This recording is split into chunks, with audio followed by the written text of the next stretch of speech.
எல்லோருக்கும் வணக்கம். Second world வாருக்கு மட்டுமில்ல, ஃபர்ஸ்ட் வேர்ல்டு வாருக்குமே கூட ஜெர்மனி தான் ஒரு முக்கியமான காரணம் அப்படின்னு நம்மள எத்தனை பேருக்கு தெரியும். ஆக்சுவலா 1918ல ஃபர்ஸ்ட் வேர்ல்டு வார் நடந்து முடிஞ்சப்போ ஜெர்மனி பிரான்ஸ்ட பெரிய அளவில் தோத்து போயிருக்காங்க. கிட்டத்தட்ட சரணடைஞ்சிருக்காங்க அப்படின்னே சொல்லலாம். இதுவே ஜெர்மனி மக்களுக்கு ஒரு பெரிய அவமானமா இருந்திருக்கு. தோத்ததோடு மட்டும் இல்லாம ஃபர்ஸ்ட் வேர்ல்டு வார் ஆரம்பிச்சதே நீங்க தான் அப்படின்னு யூரோப்ல இருக்கிற மற்ற நாடுகள்லாம் சேர்ந்து ஜெர்மனி மேல நிறைய தடைகளையும் விதிச்சிருக்காங்க. ஏற்கனவே ஃபர்ஸ்ட் வேர்ல்டு வார்ல பிரான்ஸ்ட மட்டும் இல்லாம போலாந்து, செக்கோஸ்லோவியா அப்படின்னு பக்கத்துல இருக்கிற சின்ன சின்ன நாடுகள்கிட்ட கூட கொஞ்சம் பவுண்டரிஸை ஜெர்மனி லூஸ் பண்ணியிருக்காங்க. இப்போ மக்களுக்கு இது ஏற்கனவே ரொம்ப ஷேம்ஃபுல்லான ஒரு விஷயம்.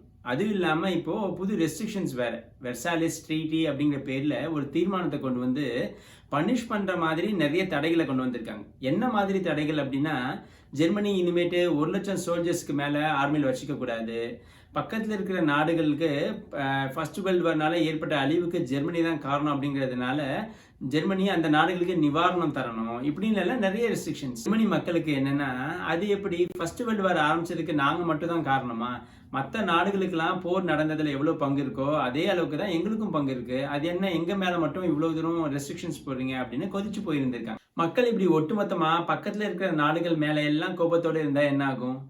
வழக்கம் போல இதை நல்லா பயன்படுத்திக்கிட்டு நம்ம நாட்டுடைய இழந்த பெருமையை மீட்டெடுப்பேன் அப்படின்னு உணர்ச்சி பூர்வமா பேசிக்கிட்டு ஒரு தலைவர் உருவாவார். அப்படி உருவான ஒரு தலைவர் தான் Hitler. Let's make Germany great again அப்படிங்கிறது மாதிரியான ஹிட்லருடைய பேச்சுக்கள் மக்களை ரொம்ப பெருசா கவர்ந்துச்சு. அதனால அவருடைய நாசி பார்ட்டி ஆட்சிக்கு வருது. நாசி பார்ட்டியுடைய முதல் வருஷம் ஆட்சியில ரொம்ப சக்சஸ்ஃபுல்லான ஒரு வருஷமா தான் பார்க்கப்படுது. அரசு எல்லா துறைகள்லையும் தலையிடுது, நிறைய வேலை வாய்ப்புகளை உருவாக்குது, அதனால எக்கானமி ரொம்ப ஃபாஸ்டா க்ரோ ஆகவும் செய்யுது. அதுக்கப்புறமா ஹிட்லர் தன்னுடைய வேலையை ஆரம்பிக்கிறார். வெர்சாலிஸ் ட்ரீட்டி மூலமா போடப்பட்ட ரெஸ்ட்ரிக்ஷன்ஸை கொஞ்சம் கொஞ்சமா மீற ஆரம்பிக்கிறார்.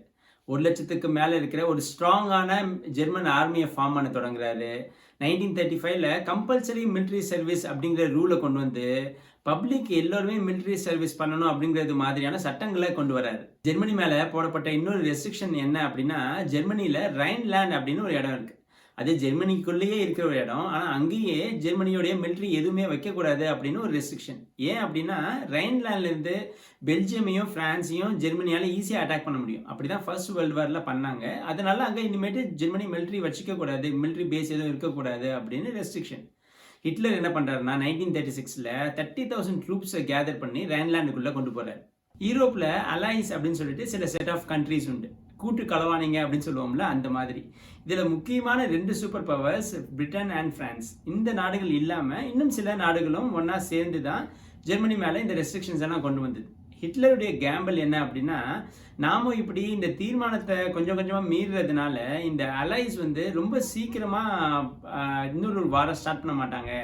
ஏற்கனவே ஃபர்ஸ்ட் வேர்ல்டு வார்னால எல்லா கண்ட்ரீஸுக்கும் எவ்வளோ லாஸ் ஆச்சுன்னு தெரியும். அதனால இப்படி சின்ன சின்ன விஷயங்களை நம்ம மீறுறது மூலமா அந்த நாடுகள் மறுபடியும் போர் ஆரம்பிக்க மாட்டாங்க அப்படின்னு ஒரு பெரிய நம்பிக்கை ஹிட்லருக்கு இருந்துச்சு. ஹிட்லருடைய லாங் டேர்ம் பிளான் என்ன அப்படின்னா, ஃபர்ஸ்ட் ஜெர்மனிக்கு வெஸ்ட்ல இருக்கிற பிரான்ஸையும் பிரிட்டனையும் டிஃபீட் பண்ணணும். அதுக்கப்புறமா ஜெர்மனிக்கு ஈஸ்ட்ல இருக்கிற சில குட்டி குட்டி நாடுகளை டிஃபீட் பண்ணிட்டு அங்க இருக்கிற ரிசோர்சஸ் எல்லாம் கேதர் பண்ணிட்டு ஃபைனலா ரஷ்யாவை டிஃபீட் பண்ணி யூரோப்ல இருக்கிற ஒரே ஒரு சூப்பர் பவரா மாறணும் அப்படிங்கிறது தான். ஆழம் பார்க்கறது அப்படின்னு சொல்லுவோம் இல்லையா, அப்படியான ஒரு வேலையை ஹிட்லர் முதல்ல செய்யறாரு. பிரிட்டன் அண்ட் பிரான்ஸ் கூட டைரக்டா வாருக்கு போறதுக்கு முன்னாடி 1938ல ஆஸ்திரியாக்குள்ள ஜெர்மனி ட்ரூப்ஸ் அனுப்புறாரு. ஆனா ஆஸ்திரியன் மக்கள் என்னமோ ஜெர்மனி ட்ரூப்ஸை ரொம்பவே வெல்கம் பண்ணி ரிசீவ் பண்றாங்க. ஆஸ்திரியன் கவர்மெண்ட்டுமே கூட ஜெர்மனியை எதிர்த்து எந்த விதத்திலையும் போர் தொடுக்கவோ இல்லைன்னா வந்து எதிர்ப்பு தெரிவிக்கவோ இல்லை. வெஸ்டர்ன் கண்ட்ரீஸுக்கு, பிரிட்டன் அண்ட் பிரான்ஸுக்கு என்ன அப்படின்னா, ஆஸ்திரியன் மக்கள் ஜெர்மனி தான் தங்களை ரூல் பண்ணணும்னு விரும்புறாங்க புழுக்க அப்படின்னு நினைச்சு இந்த ஆக்டை பெருசா கண்டுக்கவே இல்லை. ஆஸ்திரியா கைக்கு வந்த உடனே ஹிட்லர் பப்ளிக்காவே அனௌன்ஸ் பண்றாரு, நாங்க அடுத்து செக்கோஸ்லோவியாவை கேப்சர் பண்ண போறோம் அப்படின்னு. செக்கோஸ்லோவியா நேச்சுரல் ரிசோர்சஸ் அதிகமா இருக்கிற ஒரு நாடு. இரும்பு மாதிரியான கனிம வளங்கள் நிறைய அங்க கிடைக்கும். ஹிட்லர் அந்த நாட்டை கைப்பற்ற நினைச்சதுக்கு அதுவும் ஒரு முக்கியமான காரணம். ஹிட்லர் இப்படி பப்ளிக்கா அனௌன்ஸ் பண்ண உடனே அலைஸ் கொஞ்சம் உஷாராக ஆரம்பிச்சிடுறாங்க. இவன் சும்மா பேசிட்டு மட்டும் இருக்கிற ஆள் கிடையாது, நிஜமாலுமே இன்னொரு போர் ஆரம்பிச்சிருவான் போல் இருக்குது அப்படின்னு நினைச்சு பேச்சுவார்த்தையை ஆரம்பிக்கிறாங்க. பிரிட்டிஷுடைய அப்போதைய பிரைம் மினிஸ்டர் சாம்பர்லின் 3 தடவை ஹிட்லரை மீட் பண்ணி பேச்சுவார்த்தை நடத்துறாரு. இதுல அவர் 3வது தடவை மீட் பண்ணும்போது இத்தாலியுடைய பிரைம் மினிஸ்டரான முசோலினியும் பிரான்ஸுடைய அப்போதைய பிரைம் மினிஸ்டரும் எல்லாரும் சேர்ந்து ஹிட்லரை மீட் பண்றாங்க. இதுதான் மியூனிச் கான்ஃபரன்ஸ். இந்த கான்ஃபரன்ஸில் ஒரு அக்ரிமெண்ட் சைன் ஆகுது. என்ன அப்படின்னா, செக்கோஸ்லோவியாவில் இருக்கிற ஜெர்மன் லாங்குவேஜ் பேசுகிற மக்கள் அதிகம் வசிக்கிற பகுதிகளை வேணும்னா ஜெர்மனி கேப்சர் பண்ணிக்கலாம். இது ஏன் அப்படின்னா, இந்த பகுதிகள் எல்லாமே ஏற்கனவே ஜெர்மன் வசம் இருந்தது தான். ஃபர்ஸ்ட் வேர்ல்டு வாரில் செக்கோஸ்லோவியா இந்த பிளேசஸை கேப்சர் பண்ணியிருந்தாங்க. அதனால இந்த பகுதிகளை ஜெர்மன் வேணும்னா ரீகெயின் பண்ணிக்கலாம். ஆனால் அந்த பிளேசஸை தவிர செக்கோஸ்லோவியாவில் வேற எந்த இடத்தையும் ஜெர்மனி கேப்சர் பண்ணக்கூடாது அப்படிங்கிறது தான் டீல். இதை ஒத்துக்கிட்டு ஹிட்லர் அந்த டீலை சைன் பண்ணுறாரு. இந்த டீல் இல்லாமல் சாம்பர்லின் என்ன பண்ணுறாருன்னா, தனியாக ஹிட்லரை மீட் பண்ணி இன்னொரு டீலும் சைன் பண்ணுறாரு. என்னன்னா, எந்த காரணத்துக்காகவும் ஜெர்மனி பிரிட்டனை தாக்கக்கூடாது, பிரிட்டனும் ஜெர்மனியை தாக்காது அப்படிங்கிற மாதிரியான ஒரு டீல். அதாவது கோட்டை தாண்டி நானும் வரமாட்டேன், நீயும் வரக்கூடாது அப்படின்றது தான் டீல். அதுக்கு 2 பேருமே ஒத்துக்கிட்டு சைனும் பண்ணிடுறாங்க. டீல் எல்லாம் கரெக்டாக சைன் பண்ணாலும் 1939 மார்ச்சில் செக்கோஸ்லோவியாவை கம்ப்ளீட்டாக ஹிட்லர் கேப்சர் பண்ணுறாரு. இப்போ பிரிட்டனும் பிரான்ஸும் தெளிவாயிடுறாங்க. இது வரைக்கும் நீ பண்ணது எல்லாம் கூட பொறுத்துக்கிறோம்ப்பா, ஆனால் இனிமேட்டு அடுத்து போலாண்ட் மேலே கையை வச்ச அப்படின்னா நாங்கள் களத்துக்கு வந்துடுவோம் அப்படின்னு அனௌன்ஸ் பண்ணிடுறாங்க. ஆனால் ஹிட்லர் இதையெல்லாம் நம்பல. இவங்க அவ்வளோ சீக்கிரம் இன்னொரு போர் ஆரம்பிக்க மாட்டாங்க அப்படின்னு தான் அப்போ கூட நினைச்சார். ஆனால் ஹிட்லருடைய கவலை அப்போ என்னவா இருந்ததுன்னா, சோவியத் ரஷ்யா இதுக்கு எப்படி ரியாக்ட் பண்ணும் அப்படிங்கிறது தான். ஆகஸ்ட் 1939ல் ஹிட்லர் தன்னுடைய பரம எதிரியான சோவியத் ரஷ்யாவுடைய லீடர் ஸ்டாலினை மீட் பண்ணி ஒரு அக்ரிமெண்ட் சைன் பண்றாரு. வழக்கம் போல அதே மாதிரியான அக்ரிமெண்ட் தான். எந்த காரணத்துக்காகவும் ரஷ்யா ஜெர்மனி அட்டாக் பண்ணாது அப்படின்னும், ஜெர்மனி ரஷ்யாவை அட்டாக் பண்ணாது அப்படின்னும் தான் அக்ரிமெண்ட். இதை பார்த்து வெஸ்டர்ன் அலைஸுக்கு, பிரிட்டன் அண்ட் பிரான்ஸுக்கு கொஞ்சம் ஆச்சரியமா இருக்கு. இவனுங்க என்னடா, இவங்க 2 பேருமே எப்பயுமே ஒத்து போக மாட்டானுங்களே, இப்போ என்ன 2 பேரும் ஒன்னா சேர்ந்து அக்ரிமெண்ட் சைன் பண்றானுங்க அப்படின்னு கொஞ்சம் குழப்பமாயிடுது அவங்களுக்கு. இது நடந்து கொஞ்ச நாள்லயே போலாண்டை ஹிட்லர் வெஸ்டர்ன் பார்டர் வழியா அட்டாக் பண்றாரு. ஜெர்மனியுடைய சோல்ஜர்ஸ் அவங்களுடைய பேன்சர் அப்படிங்கிற அட்வான்ஸ்டு டேங்க்ஸ் மூலமா அட்டாக் பண்ண போலிஷ் ஆர்மி குதிரையில சண்டை போடுறாங்க. ஜெர்மனி ஆர்மிக்கு போலிஷ் ஆர்மி கொஞ்சம் கூட மேட்ச் இல்லைனாலுமே கூட போலிஷ் ஆர்மி ரொம்ப ஸ்ட்ராங்காக, ரொம்ப வயலண்டாக சண்டை போடுறாங்க. இந்த வார் வெஸ்டர்ன் சைடில் நடந்துட்டு இருக்கும் போதே 16 நாளில் ஈஸ்டர்ன் சைட்லேருந்து ரஷ்யா போலாண்டை அட்டாக் பண்ணுறாங்க. ஆக்சுவலாக ஹிட்லருக்கும் ஸ்டாலினுக்குமான டீல், நான் ஒன்றை அடிக்க மாட்டேன், நீ என்ன அடிக்கக்கூடாதுங்கிறது மட்டும் இல்லாமல், நீ போலாண்டுடைய வெஸ்டர்ன் பார்ட்டை எடுத்துக்கோ, நான் போலாண்டுடைய ஈஸ்டர்ன் பார்ட்டை எடுத்துக்கிறேன் அப்படின்னு தான் 2 பேரும் சைனும் பண்ணியிருக்காங்க.